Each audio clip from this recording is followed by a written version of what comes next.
안녕하세요. 오만사입니다. 5월은 가정의 달이네요. 특히 어버이날이 다가오면 생각나는 일이 있습니다.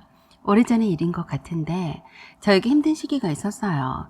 남편도 실직해서 이것저것 해본다고 건드렸던 일마다 잘 되지 않았습니다.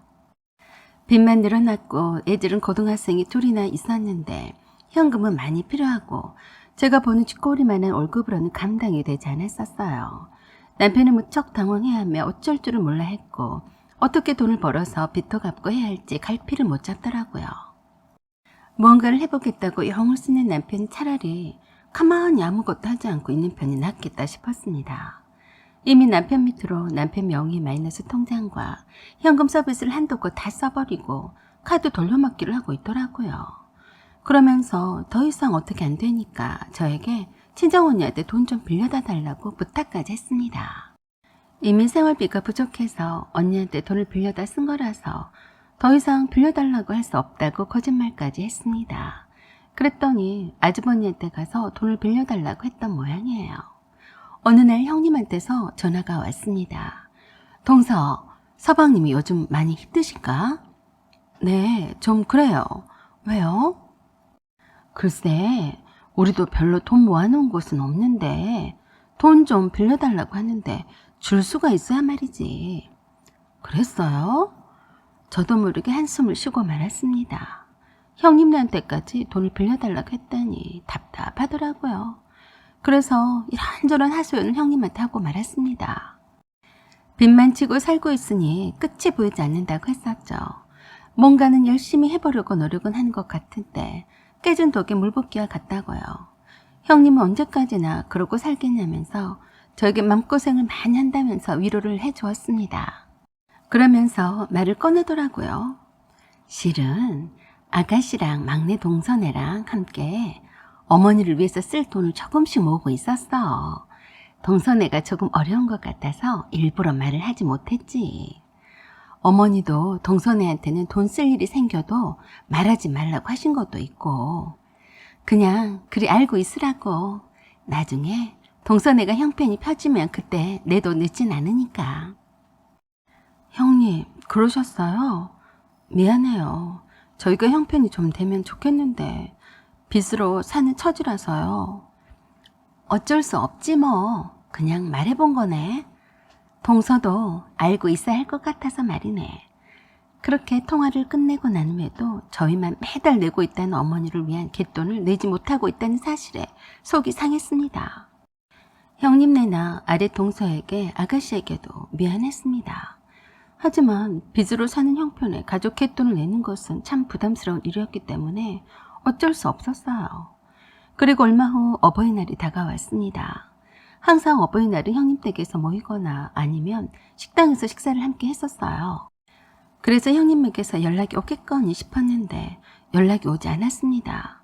아무리 돈이 없다고 해도 시어머니께 자그마한 용돈이라도 드릴 생각으로 봉투에 시어머니께 드릴 현금을 넣어두고 기다리고 있었어요. 오전이 다 지나도록 연락이 없어서 형님에게 전화를 드렸더니 받지 않았습니다. 그래서 아가씨에게도 전화를 했는데 받지 않더라고요. 톡을 보내도 답장이 없었어요. 그래서 남편에게 아주버니께 전화 좀 해보라고 했는데 남편 알아서 연락을 주시겠지. 늘상 그랬지 않냐며 기다리자고만 하더라고요. 남편도 아주버니에게 전화하는 것을 불편하게 생각했습니다. 행여나 또 돈 빌려달라고 오해할까 봐서 그런 것 같기도 했어요. 그래서 갈 준비를 다 하고 전화만 기다렸죠. 항상 어버이날 기념으로 형님이 미리 연락을 주곤 했었는데 이번에는 이상하게 연락도 없다고 생각했지만 무작정 기다렸어요. 점심시간이 지나고 오후 1시가 되자 안 되겠다는 생각에 다시 한번 형님에게 전화했지만 휴대폰이 꺼져 있더라고요. 시누이도 전화를 받지 않는 것도 마찬가지였고요. 그래서 할 수 없이 시어머니께 전화를 했습니다. 한참 만에 전화를 받는 듯 했더니 바로 목소리만 듣고 끊어버렸어요. 좀 이상해서 다시 걸었는데도 또 그러시더라고요. 저는 이해가 되지 않아서 네 번째 전화를 걸었을 때서야 전화를 받으셨습니다. 가만히 아무 말도 하지 않고 시어머니의 숨소리만 들렸어요. 주변 소리가 식당인 듯 했습니다. 어머니, 저예요. 왜 아무 말씀도 하지 않으세요? 어머니, 거기 어디세요? 형님이나 아가씨도 전화를 안 받아서요. 뭐하러 전화했냐? 네? 그게 무슨 말씀이세요? 나 밥 먹다가 전화 받았다. 할 말 있으면 얼른 하고 끊어라. 누구랑 있어요?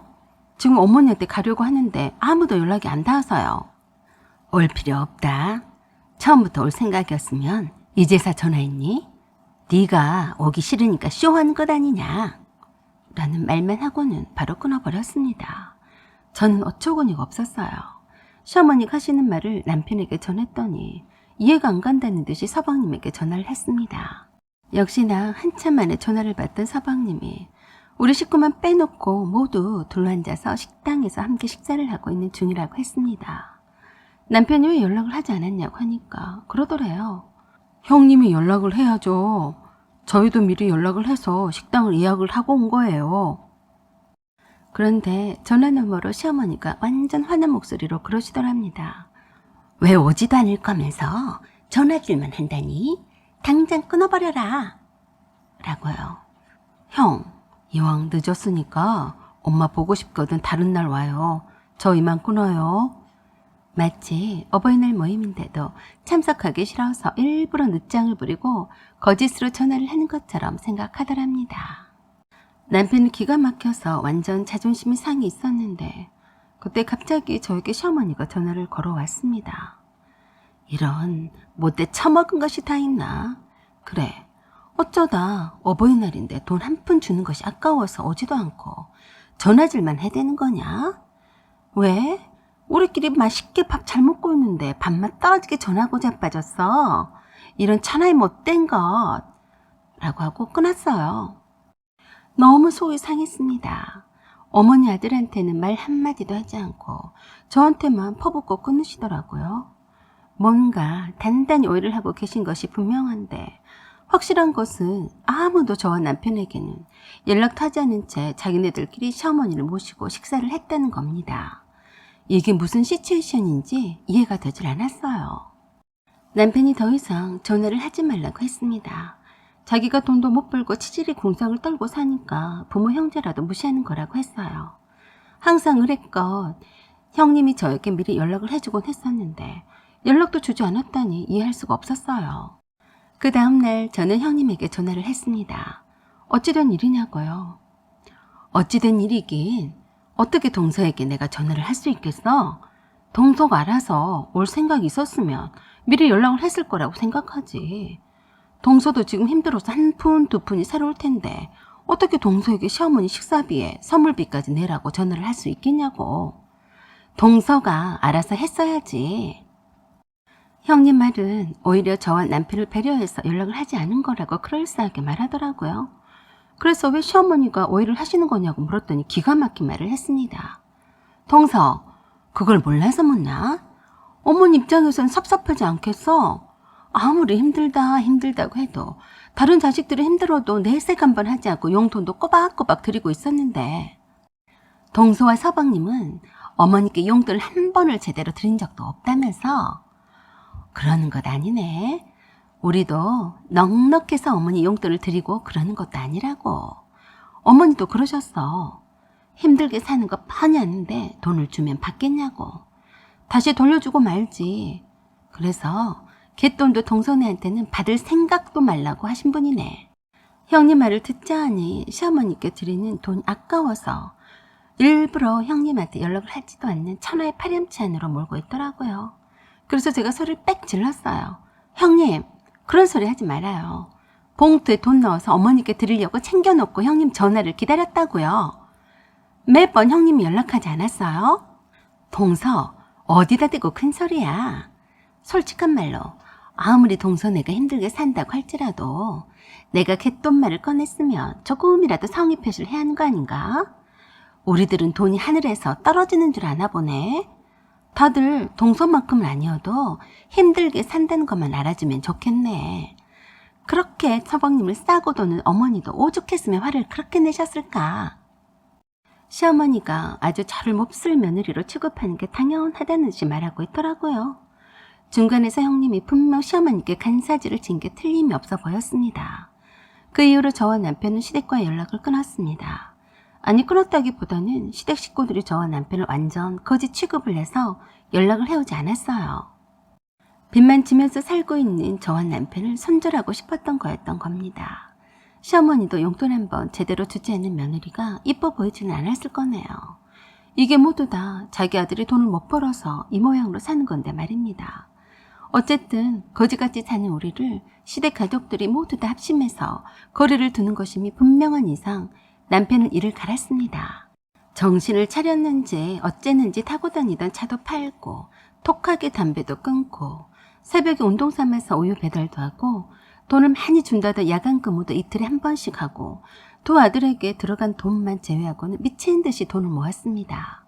경매로 싸디싼 빌라를 사더니 직접 곰팡이 처리도 하고 도배도 바르고 해서 좋은 가격에 되팔았어요. 일을 하느라 잠을 서너 시간밖에 자지 못했습니다. 그렇게 톡하게 열심히 산 탓에 남편은 3년 만에 고시원을 매입을 했고 안정적인 월세가 나오는 수익형 부동산을 가지게 되었어요. 남편은 그때까지도 시댁과는 연락을 하지 않고 지냈습니다. 시댁 쪽에서도 연락을 하지 않았고요. 이젠 어느 정도 여유가 생기니까 남편은 시어머니를 찾아뵈었습니다. 그리고 시어머니 앞에 어떤 자식에게서도 받아보지 못했음직한 돈다발을 선물로 드렸어요. 그리고 시어머니께 말씀을 드렸죠. 어머니, 그동안 제가 이 돈을 버느라 죽을 힘을 다해서 열심히 살았습니다. 이제 어머니께 이 돈다발을 드려도 될 만큼 벌고 삽니다. 라고 자랑을 했더니 시어머니가 눈을 크게 뜨시면서 기뻐하시는데 정말 돈이 좋긴 좋구나 했습니다. 돈다발을 들고 오지 않았다면 그동안 부모 형제와 연락을 끊고 살았다고 엄청 불만스러워 했을 텐데 말입니다. 들고 간 한우 세트며 선물 보따리에 눈이 휘둥그레지시면서 저에게 그동안 고생하고 살았다면서 좋아하셨고 엄청 반기시더라고요. 그러면서 저에게 형님에 대해서 말씀하셨습니다. 그네가 너희들보다 좀 더 잘 산다고 얼마나 간사지를 쳤는 줄이 아니? 너희들이 힘들었을 때 내가 얼마나 너희를 두둔했었는데 그 꼴이 보기 싫다고 엄청 너희들을 쪼아대더라. 내가 그래서 큰애 눈치를 얼마나 본 줄이 아니? 그러더니 죄 없는 내 큰아들이 벌을 받을 줄이야. 라고 하시면서 눈물을 흘리셨습니다. 아주버니가 신장병에 걸리셔서 매주마다 투석을 해야 하고 그 때문에 일도 그만두고 요양을 하고 있는데 가망이 없는 것 같다며 한탄을 하셨습니다. 투석 비용이면 병원비가 만만치 않게 들어간다면서 벌써 빚이 져서 시어머니한테도 갖고 있던 땅을 내놓으라고 했다더라고요. 그래서 형님을 아주 대놓고 욕을 하셨어요. 혼자서 돈을 번다는 핑계로 날이면 날마다 돈 잡아먹는 아주버니가 어서 빨리 죽으라고 기도를 한다고 하셨습니다. 그리고 시어머니에게도 한 번도 들여다볼 생각을 하지 않는다고 하시더라고요. 남편은 그런 시어머니 말씀을 한 귀로 듣고 다른 한 귀로 흘려보냈습니다. 아픈 형 병간호하랴 병원비 걱정에 힘들 거라면서 그런 생각일랑은 하지 마시라고 말씀을 드렸습니다. 그랬더니 끝까지 그러시더라고요. 그런 소리를 하덜덜 말어. 그것 때문에 네 형이 그 모양이 된 거다. 얼마나 너희들이 거지같이 산다고 괄시했는 줄 아니? 내가 네 형수 때문에 너희들 오해한 거였다. 그것이 말이여. 시어머니가 뭔가 더 말씀하시려고 했지만 남편이 막았습니다. 어머니, 다 지나간 일이에요. 지금부터는 앞으로 어머니가 어떻게 건강하게 사실지만 고민하세요. 형이든 저든 누구든지 알아서 잘 살 테니까 걱정하지 말고요. 아셨죠? 응, 알았다. 내가 네 말을 들어야지 누구 말을 듣겠니? 시어머니는 그동안 연락을 서로 하지 않고 지냈던 미운 둘째 아들네가 돈다발을 들고 찾아왔다고 장하다고 하시면서 형님네랑 서방님네랑 신우이네에게 자랑을 하고 다니셨습니다. 그래서 신우이가 그랬다네요. 엄마, 작은 오빠가 그렇게 남한테 빌어먹고 산다고 그렇게 작은 올케를 미워하다니 돈다발이 그렇게 좋아? 이젠 작은 올케가 밉지가 않은가 보네. 작은 올케를 욕하지 않는 걸 보니 돈이 좋긴 좋은가 봐요.